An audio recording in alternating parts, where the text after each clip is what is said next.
भागलपुर धर्म महाचक्र। भागलपुर हमारे श्रद्धेय गुरुदेव के जन्म स्थान जमालपुर से करीब 60 किलोमीटर दूर बिहार राज्य में एक बहुत महत्वपूर्ण शहर है। भागलपुर को हमारी संस्था के इतिहास में बहुत महत्वपूर्ण स्थान के रूप में याद किया जाता है। जमालपुर के नज़दीक होने के कारण यह स्थान हमारे श्रद्धेय गुरुदेव की लीला भूमि थी। परम पूज्य बाबा इस स्थान में बहुत बार आए और अपनी अहेतु की कृपा से भक्तों को धन्य किया। पुराने मार्गी लोग अभी भी उनके मधुर एवं दिव्य दिनों को प्रेम पूर्वक याद करते हैं, जिन्हें उन्होंने पूज्य बाबा के निकट सानिध्य में व्यतीत किया था। उन दिनों मार्गी लोग संख्या में बहुत कम थे तथा पूज्य बाबा बहुत ही घरेलू थे। परिणामतः पारिवारिक मुखिया की तरह वे आध्यात्मिक पथ में मार्गियों को निर्देश देते थे। सन 1957 में आनंद मार्ग की पहली जागृति इसी भागलपुर में निर्मित हुई थी और इसी भागलपुर शहर से 20 किलोमीटर दूर त्रिमुहान गांव में पूज्य बाबा ने सन 1958 में रिनानसा यूनिवर्सल का प्रथम प्रवचन दिया था। जैसा कि हम जानते हैं कि पूज्य बाबा के तौर तरीके बहुत गूढ़ है। वह अपने भक्तों की इच्छाओं को विभिन्न तरीकों से पूरा करते रहे हैं। मुझे 35 वर्ष पूर्व भागलपुर डीएस के रूप में नियुक्त किया गया था।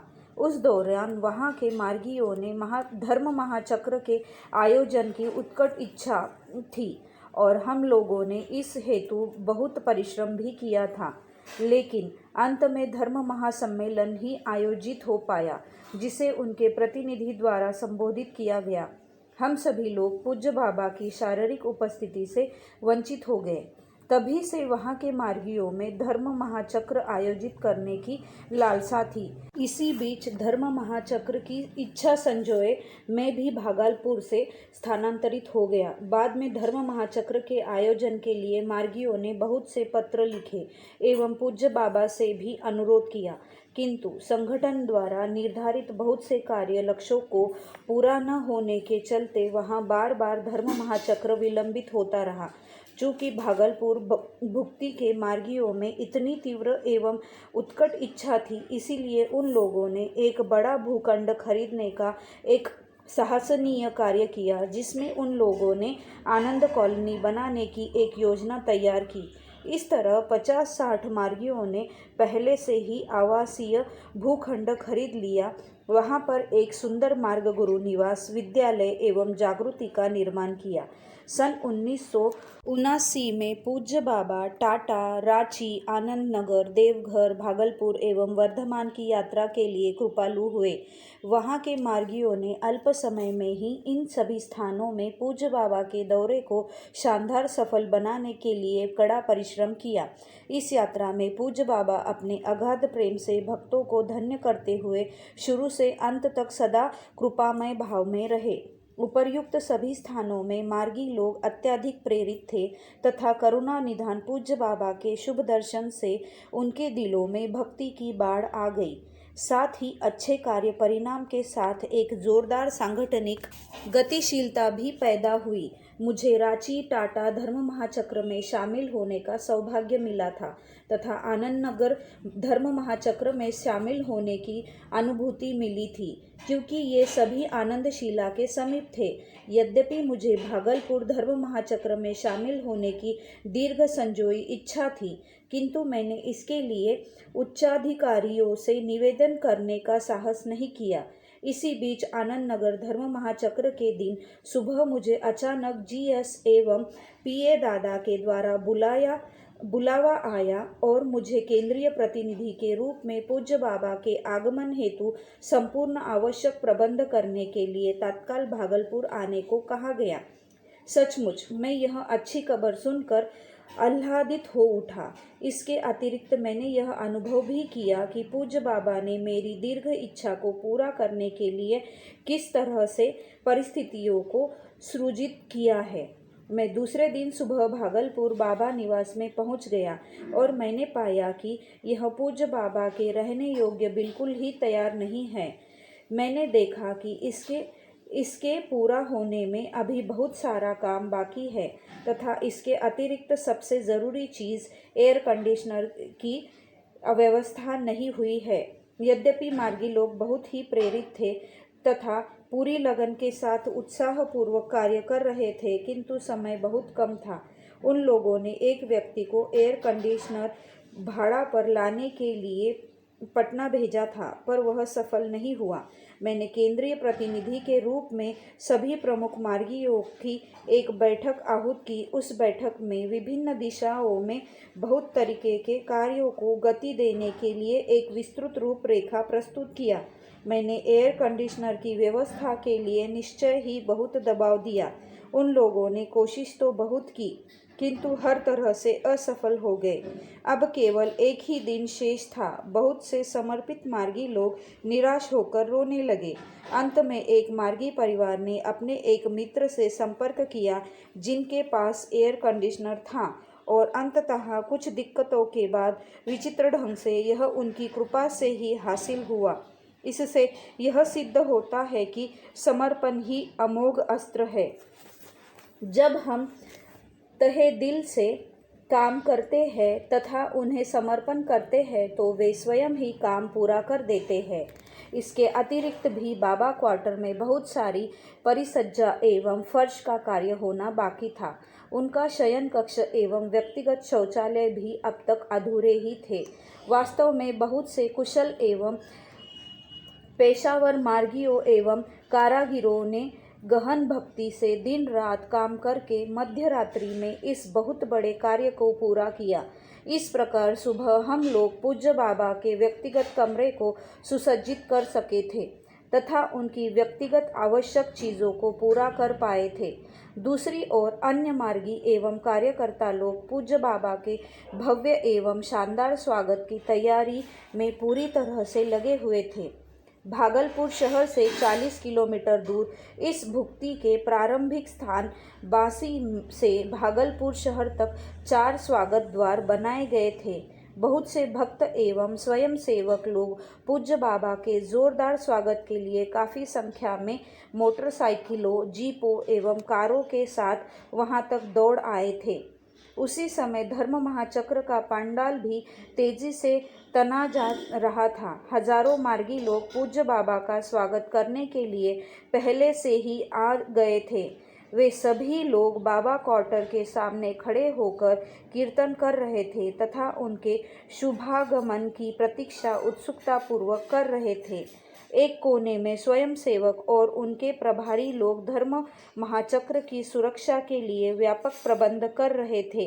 विभिन्न मोर्चों पर युद्धस्तरीय तैयारियां जोरों पर थी और इस प्रकार उनके आगमन के समय तक सभी कुछ सही ढंग से ठीक ठाक हो गया था। उत्कट भक्ति एवं अदम्य उत्साह व तेजी के साथ मार्गियों द्वारा अपने दिल से पूज्य बाबा के स्वागत समारोह को प्रत्यक्ष रूप से देखना बहुत सुखद अनुभव था। इस प्रकार अपनी उत्कट भक्ति एवं त्याग से उन लोगों ने पूज्य बाबा को भागलपुर की शोभा बढ़ाने के लिए बद्ध किया। अंततः पूज्य बाबा पधारे तथा मार्गी लोग इस पावन भूमि में बहुत लंबे समय के बाद उनका स्वागत कर अत्यधिक खुश हुए।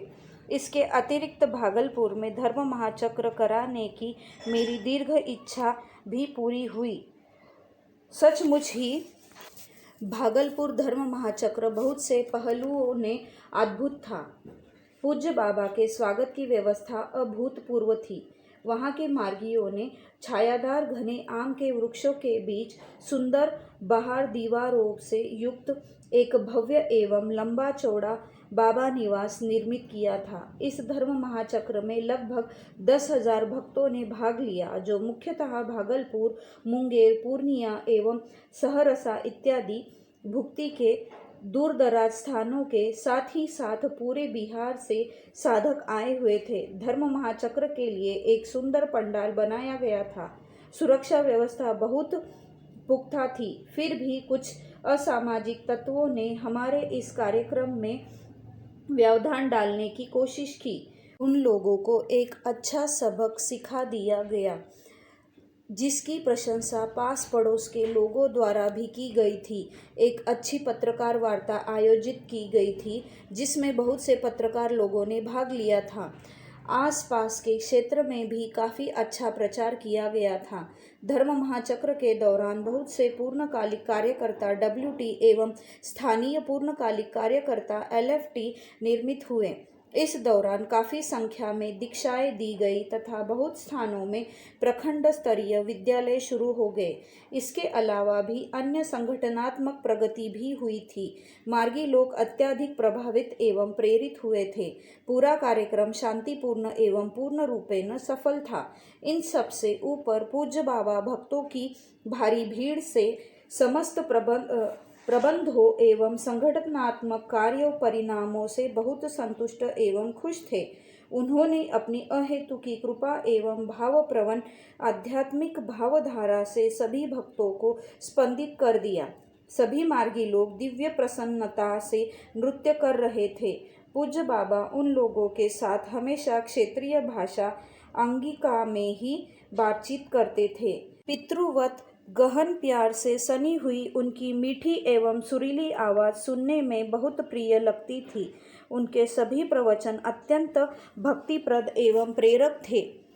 उन्होंने बहुत ही सरल भाषा में प्रवचन दिया जिससे मार्गी लोग भावुक होकर बाबा बाबा की पुकार के साथ खूब रोए एवं चिल्लाए।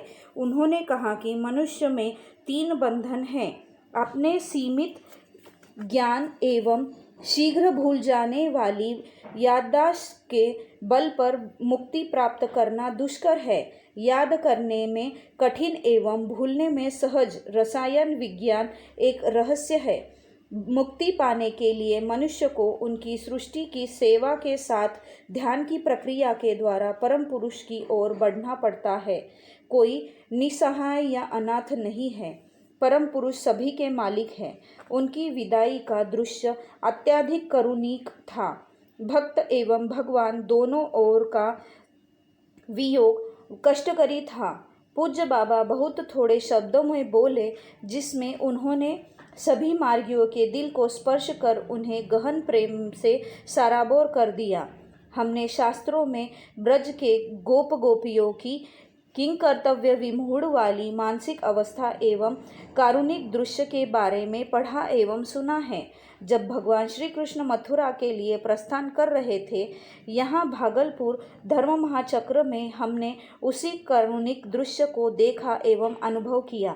जिस क्षण भगवान श्री श्री आनंद मूर्ति जी ने पंडाल छोड़ा, उसी क्षण भक्तों ने अत्यधिक रोना चिल्लाना शुरू कर दिया और उनके कार की ओर दौड़ने लगे। वे वास्तव में हमारे प्रिय बाबा हैं, क्योंकि वे हमें अत्यधिक प्यार करते हैं तथा उनके प्रेम की मोहकता एवं आकर्षण इतना विशाल है कि वह सभी बाधाओं को पार कर जाती है। हमें उनकी अहेतुकी कृपा से उनके चरण कमलों पर अपना सब कुछ समर्पित करने की क्षमता हासिल करनी है।